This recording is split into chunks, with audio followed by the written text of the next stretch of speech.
Olá, eu sou Camila. Oi, eu sou Jéssica. E esse é mais um Fala Pocha!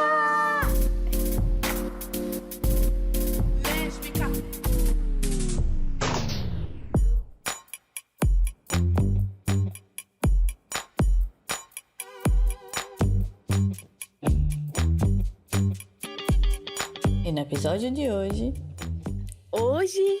a gente resolveu fazer algo diferente. Hoje a gente trouxe um convidado. Vocês sabem quem é ele? Não? Pois agora vocês vão saber. Ele é roteirista, escritor e tem uma das newsletters mais fofinhas de Aracaju City. Ele também é diferente de todos os bordões da Narcisa. Ele não é uma gay tão animada. Ele é uma gay cansada, assim como todos nós que já passamos do 30. Ele é Vitor Adriano. Muito bem-vindo no nosso programa, Vitor. seja bem. Obrigado, gente. É um prazer estar aqui nesse podcast. Acompanho muito o trabalho de vocês e acho muito legal o que vocês fazem aqui no podcast. É um prazer estar podendo participar desse episódio nesse mês, né? Nosso mês. É isso, tá vendo? Muito lindo. A gente tá trazendo gente pra Lagoa, pro Brejo. Então, Vitor, pra localizar todo mundo, a gente ainda vai falar de filmes, mas dessa vez a gente trouxe 2 filmes pra conversar, que são indicações que o Vitor fez pra gente. O primeiro filme é o Deserto Particular, que foi dirigido pelo Ali Muritiba. Foi lançado ano passado e conta a história de Daniel, um policial que acaba cometendo um erro e coloca em risco a sua carreira e a sua honra. Quando nada mais parece o prender a Curitiba, ele parte em busca de Sara, uma mulher com quem se relaciona virtualmente. E o segundo filme também, não menos importante, é O Vento Seco, de 2020, dirigido e roteirizado pelo Daniel Nolasco. O filme conta a história de Sandro, que vive uma vida bastante monótona na extensão quente e árida de Goiás, no Brasil. Quando Michael, um desenhista de quadrinhos de Tom of Finland, aparece em sua pequena cidade, sua vida muda completamente. Então, Vitor, vamos começar. Vamos comentar. Vamos falar sobre Deserto Particular primeiro. O que é que você acha? O que é que você acha mais legal nesse filme? Por que é que você indicou ele pra gente? Quando eu comecei a primeira vez que eu ouvi falar sobre o deserto particular, que me chamou a atenção, tinha essa questão de reproduzir uma maneira de amor na contemporaneidade, né? E eu fiquei curioso para entender como era que esse filme retratava essa forma, essa maneira de amar. E me chamou ainda mais a atenção porque o filme foi um indicado do Brasil para concorrer à vaga de melhor filme internacional, né? Que não foi levado ao Oscar. Então, tudo isso acabou me levando com uma certa curiosidade, uma certa ânsia de entender o que estava acontecendo no filme, né? E eu acho que a própria história, a própria fotografia, a própria direção foi me levando cada vez mais para dentro desse filme, dentro dessa história, e tentar entender esses personagens. Eu me apeguei muito aos personagens. Bom, Vitor, uma coisa que eu percebi em comum entre os 2 filmes é, tipo, essas relações ligadas ao afeto, né? Entre 2 homens, assim, de uma forma que não vai apenas pro viés sexual, né? Mas também pro viés de carinho e afeto, né? Do cheiro, do toque e tal. E eu acho isso muito legal também, que quebra uma visão que às vezes é construído no imaginário da homossexualidade, que é ter essa ligação com objetificar essas relações sexualmente e tal. Aí eu queria que você falasse um pouco disso, o que é que você acha que esse filme traz de contraponto a esses padrões. Esses padrões acabam refletindo também nas relações das pessoas que assistem, né? Tipo, se você for ver um filme que trata a homossexualidade como Breakback Mountain, de 1000 anos atrás, tem muito esse rolê do desejo oprimido e tipo dessa ligação que não cabe afetividade, não cabe se expandir, né, para o afeto, assim, fora do segredo. Eu queria que você falasse um pouquinho dessas afetividades, né? Não, eu acho que você tocou em um ponto bem interessante, porque assim, o Deserto Particular, ele começa, não uma cena exatamente, mas ele vai desenvolvendo uma narrativa de violência, né? Vai construindo um ambiente de violência. O cara é um policial, houve um crime, uma coisa que ele está sendo julgado pelo uso da violência. Aí ele descobre que o pai dele era policial também, a irmã dele é lésbica e ele não aceita, então já tem essa não aceitação. Ele está se relacionando com uma, né, que até então ele não sabe exatamente quem é essa mulher, quem é Sarah, e ele está vivendo uma turbulência de violência, esse sentimento está muito presente na vida dele, mas ao mesmo tempo tem esse carinho, esse amor por essa mulher que só se dá pelas redes sociais, né? É uma conversa que é um relacionamento à distância. O que me chama a atenção nessa história é como ele está tão imerso nessa onda de violência, precisa respirar, ele precisa ir em busca desse amor, né? Então ele vai em busca dessa mulher e quando ele chega e descobre quem é essa mulher, ele descobre algo sobre si, confronta algo sobre si, que também é de uma forma muito violenta. Então, eu vejo muito como o afeto que esse filme traz, ele choca de alguma forma, porque ele está sempre lado a lado com a violência o tempo inteiro. Inclusive, algumas cenas são bastante gráficas, né, vamos dizer assim, causam uma tensão, mas ao mesmo tempo tem uma delicadeza. E o Vento Seco também tem essa questão, né? Quando ele direciona toda a questão imagética para a questão sexual, mostra pra gente que a partir do contato sexual também dá para se criar uma forma de afeto que o protagonista está buscando, e ele também está tentando entender de que forma ele vai receber esse afeto, né? No Vento Seco, uma coisa que interliga os dois filmes de algum modo, né? É que tem uma fala no Vento Seco que o protagonista comenta sobre um crime de ódio para uma pessoa gay na cidade, nessa cidadezinha, né, do interior de Goiás. E no velório desse rapaz gay, ninguém apareceu, né? Nenhum dos homens que se relacionava apareceu com medo, né? E no Deserto Particular, esse homem policial que está apaixonado por uma mulher, quando descobre que essa mulher, a Sarah, não é exatamente, não tem uma vivência da maneira como ele pensava, né, tradicional, heteronormativa, ele se enfurece também, né? Então, eu vejo muito essa ligação, esses dois pontos, né? Um certo incidente que acontece na vida desses protagonistas, e aí o afeto precisa se construir em cima disso, né? A gente precisa abandonar essas visões violentas que prendem a gente nesses lugares e sair disso. E como é que a gente faz para isso? Como é que a gente constrói uma relação? Como é que a gente se apaixona? Como é que a gente vive esse amor? Como é que a gente vive a nossa realidade? Como é que a gente vive a nossa sexualidade? Como é que a gente, de fato, é a gente? E o que é a gente entre o limite de ser um homem, ser uma mulher, entre o limite de querer transar e ser, no sexo, buscar o afeto, né? Sim, eu acho que os dois filmes levantam essas questões em comum, apesar de serem, né, de estarem distanciados de certa forma. É tipo o que você falou sobre isso do afeto, dessas novas reconstruções também, tipo, uma coisa que eu percebi muito forte é essa visão do que é ser homem, né? E, tipo, isso também traz para os personagens essa carga da agressividade, né? Tipo, meio que você ser sempre uma rocha, né? Você, tipo, não poder ser infiltrado, sabe? Tipo, e o afeto tem a ver com isso, né? São as infiltrações que você deixa, né? Tipo, a pessoa ir entrando aos poucos, caminhando dentro de si, né? Tipo, para meio que haja um afeto recíproco, né? Tipo, meio que a pessoa vai ganhando território. Eu acho muito interessante também essa coisa de como essa tensão e uma expectativa pela violência gerada, né, como você comentou. E aí, quando não acontece, meio que algumas pessoas podem ficar um pouco desapontadas. Ao mesmo tempo, o cinema e as artes, elas podem construir novos lugares, né? Novos olhares, novas existências com outros reflexos, né? É meio que isso, tipo, a expectativa que se tem baseada na vivência que a gente tem de que haja violência ali, quando ela é quebrada, meio que dá um caramba, que bom, né, que não teve isso, né, tipo, dá uma sensação tão...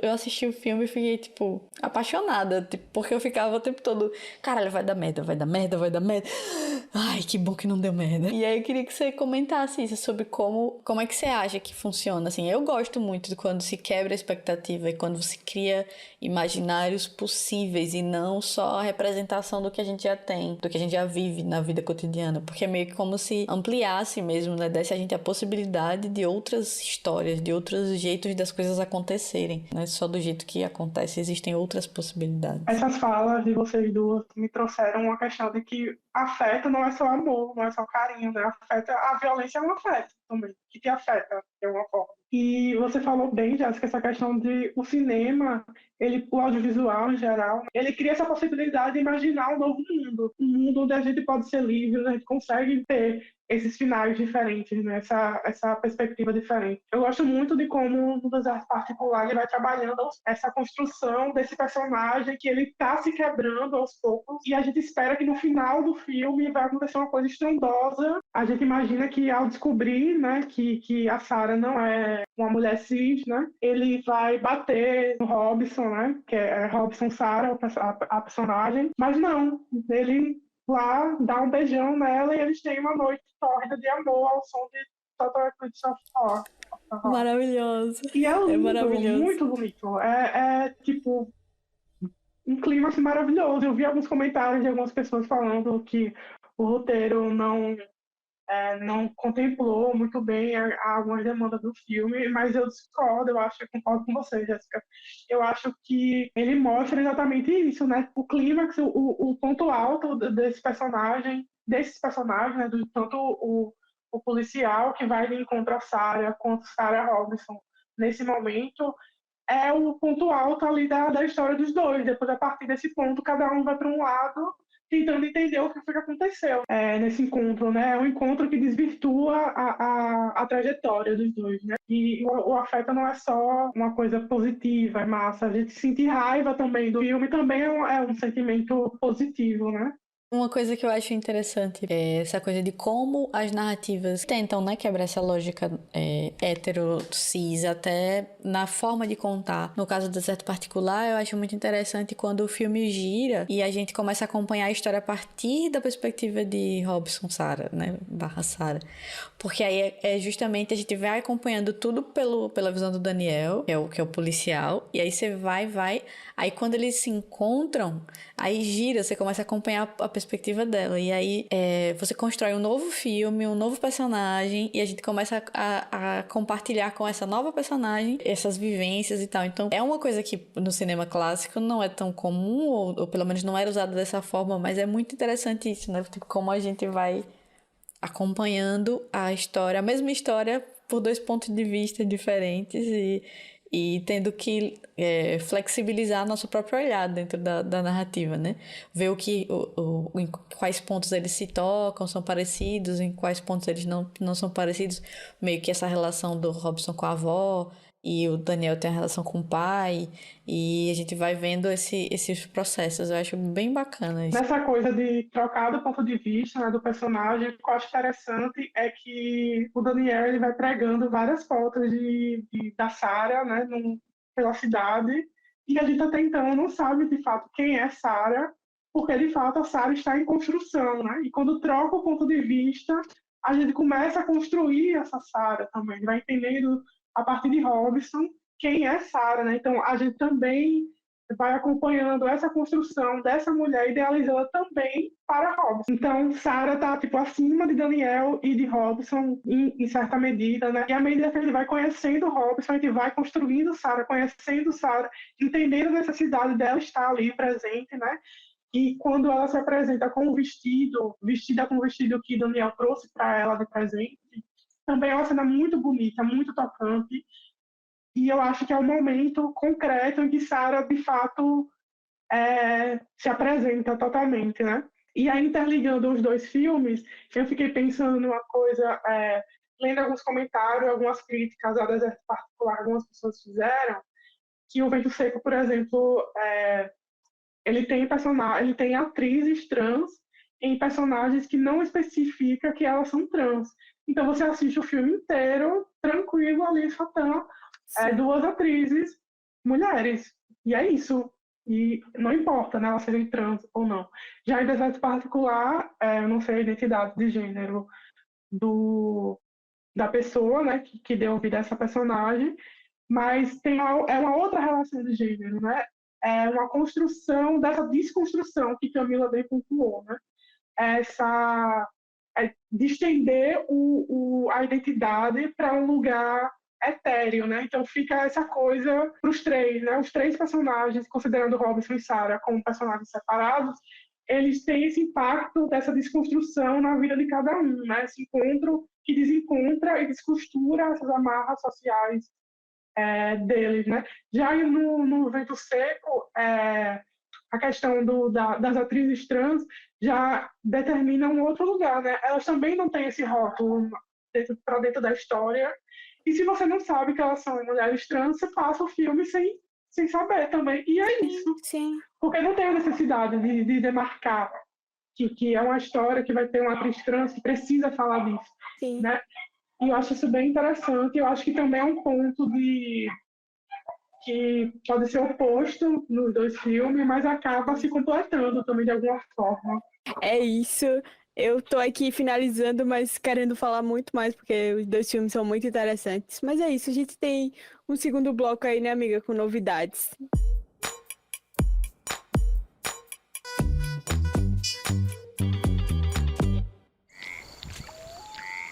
Histórias do Brejo. Bom, Vitor, agora chegou o momento do programa que você, como ouvinte, então hoje você vai ser nosso agregado do Histórias do Brejo. Conta pra gente seu caos, sua história, seu momento, se alguma coisa te marcou, assim, que você acha que as ouvintes querem saber. Ou seja, a gente é um bando de fofoqueira, né? A gente só quer saber histórias. A gente só quer esse saber nosso histórias, rolê. é isso. Nosso rolê é isso. E eu digo que não gosto de fofoca. A história que eu tenho para contar hoje é a minha história do gay emocionado. Acho que todo mundo tem essa história, tem esse momento, né? Igual ao personagem do Niel, Deserto Particular, né? Eu também encarei uma viagem de longa distância para encontrar um namorado à distância, né? A sair daqui de Aracaju, fui para São Paulo para começar esse namoro, que durou alguns meses e algumas viagens de avião. Não foi uma história significativa a ponto de transformar a vida como foi do Daniel, Robson, Sarah, mas foi muito importante, né, ter essa locomoção dessa cidade, de ir para outra cidade, de fato me descobrir uma outra pessoa nessa cidade, né, que era São Paulo, no caso, e encontrar uma pessoa que eu conheci na internet, que eu construí um afeto a partir de troca de mensagem, né, então a gente se conhecia um lado um do outro, né, e pessoalmente que a gente construiu essa persona real, né? Acaba tendo o mesmo sentido do que Daniel buscava, de certa forma, né? E no final, a minha história terminou de um jeito que ela deveria ter terminado, né? Não rendeu um filme, quem sabe ainda pode render um dia, né? Não garanto nada. Vamos escrever isso aí. Mas é isso. E depois falam que Sapatoca é um bicho emocionado, né?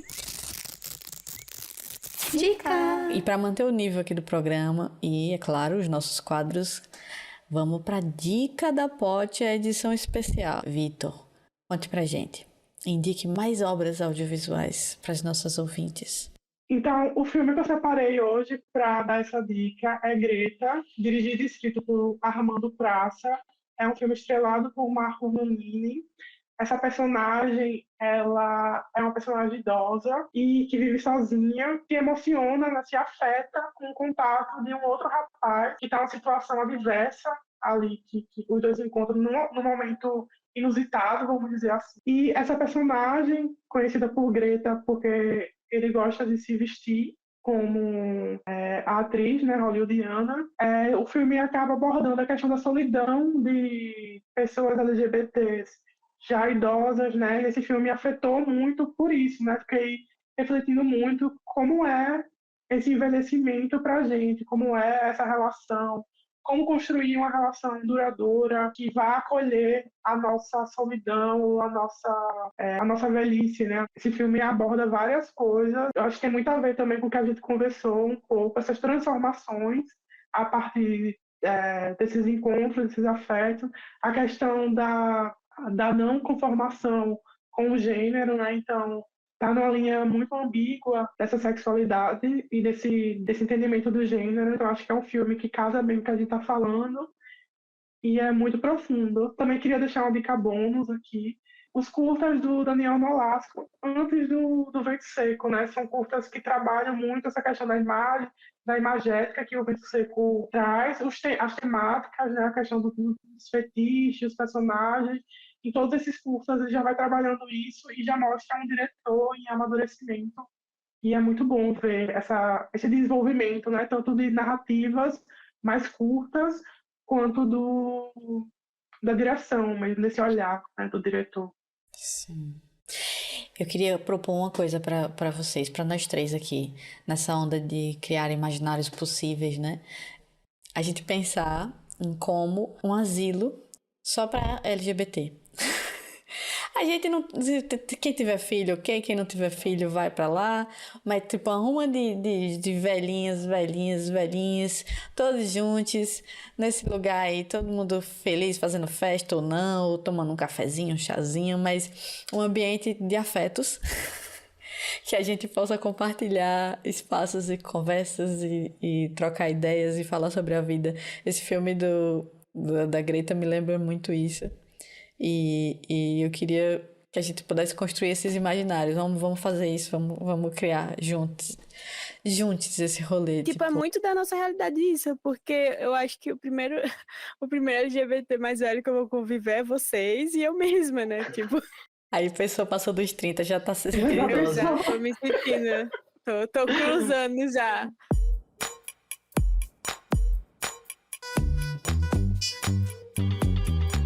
Então é isso, gente. A gente acabou o episódio de hoje. Infelizmente acabamos. Sabe, queríamos ficar aqui mais algumas horas com o Vitor, mas não dá, né? Tipo, ele também tem os compromissos. Sem falar 1 hora que a gente ficou tentando gravar e os eletrônicos não deixaram.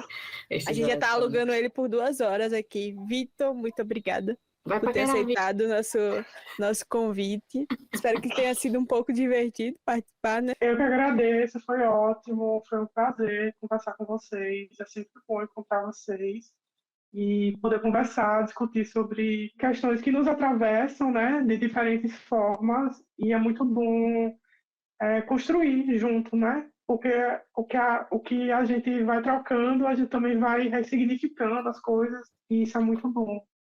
Muito obrigada pelo convite. Obrigada, Vitor. Vitor, agora é o momento de jabá. Você quer deixar alguma rede social? Quer falar da newsletter? Fique à vontade. Esse é o momento. De você brilhar. Vocês podem me seguir no Instagram, @rosavctr. E lá eu tenho o link da minha newsletter, onde eu envio quinzenalmente alguns textos de autoficção baseados em minha vivência, algumas questões sobre filmes, séries, livros que eu assisto. Inclusive, já tem um pequeno texto sobre Greta. Depois que eu assisti, eu escrevi um pouco. E é isso. Sigam a gente também pelo @FalaPocha! E caso você ainda não tenha mandado sua história para o Histórias no Brejo, manda para nós. O link tá na bio e a gente vai ficar muito feliz. Caso você não queira entrar no link da bio, manda pro DM. Vem participar com a gente. É uns bichos fofoqueiras, mas é isso. Tchau, beijos. Cheiros. Tchau! Fala Pode é feito por Roteiro. e apresentação Camila Pedrosa. Jéssica Araújo Edição. e mixagem Ada Viana.